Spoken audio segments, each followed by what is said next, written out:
Friends, ഇന്ന് മീൻ അച്ചാർ തയ്യാറാക്കുകയാണ് first time ആദ്യമായിട്ട്. അപ്പോൾ ഇഞ്ചി, വെളുത്തുള്ളി, പച്ചമുളക് ഇത്രയും ഞാൻ തയ്യാറാക്കി വെച്ചിട്ടുണ്ട് ആവശ്യത്തിനുള്ളത്. ഇത്രയും മീനേ എടുത്തിട്ടുള്ളൂ. ഇത് ഞാൻ മുളക് പൊടി, കുരുമുളക് പൊടി, മഞ്ഞൾപ്പൊടി, ഉപ്പ് ഇതെല്ലാം ചേർത്ത് പുരട്ടി വെച്ചിരിക്കുകയാണ്. ഇനി ഇതിനകത്ത് ഞാൻ അരച്ചാണ് പുരട്ടിയത്. ഒരു 2 കുടംപുളി കൂടെ അരച്ച് ഇതിനകത്ത് ചേർത്തിട്ടുണ്ട്. അപ്പം ഞാൻ നല്ലെണ്ണയ്ക്കകത്താണിത് വറുത്ത് കോരുന്നത്. ഞാൻ കുറേശ്ശെ അളവ് കൂടുതലിട്ടതുകൊണ്ടാണ് അതങ്ങനെ. അപ്പോൾ ഞാൻ നല്ലതായിട്ട് ഫ്രൈ ചെയ്തെടുത്തിട്ടുണ്ട്. ഇതാണ് അതിൻ്റെ എണ്ണ.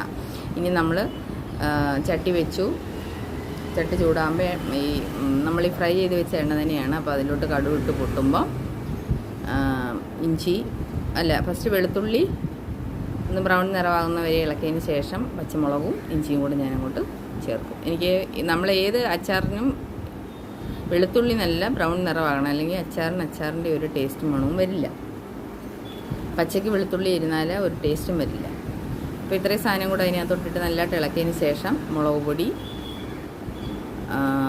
മഞ്ഞൾപ്പൊടി, ഉലുവാപ്പൊടി, കായപ്പൊടി ഇത്രയാണ് ഇതിന് വേണ്ടത്. അത് അളവനുസരിച്ച്, അതായത് മീനിൻ്റെ അളവനുസരിച്ചാണ് നമ്മൾ മുളക് പൊടിയും എല്ലാ സാധനങ്ങളും ചേർക്കേണ്ടത്. കൂടുതലില്ല. ഇതിപ്പോൾ ഞാൻ കുറച്ച് എടുത്തിട്ടുള്ളത് കൊണ്ട് ഒരു 1.5 സ്പൂൺ കാശ്മീരി ചില്ലി പൗഡറാണ്. നമ്മൾ വീട്ടിൽ പൊടിച്ച് വെച്ച ചട്ടമുളകാണ്.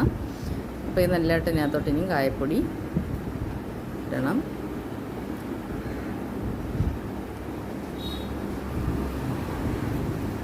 അതെല്ലാം ഒരേ അളവാണ്. അതുകൂടിട്ട് നല്ലതായിട്ട് ഇളക്കിയതിന് ശേഷം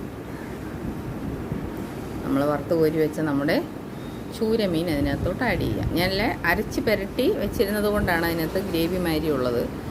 പുളിയും കൂടെ ചേർത്താണ് അരച്ചിരിക്കുന്നത്. ഒത്തിരിയല്ല, ഒരു കഷ്ണം പുളി. ഇനി നമ്മൾ നല്ലതായിട്ട് പുരട്ടിയതിന് ശേഷം എല്ലാ ഭാഗത്തും മസാല എത്തിയതിന് ശേഷം കുറച്ച് വിനാഗിരിയും കൂടെ ഒഴിച്ച് ആഡ് ചെയ്താൽ നമ്മുടെ അച്ചാർ റെഡി.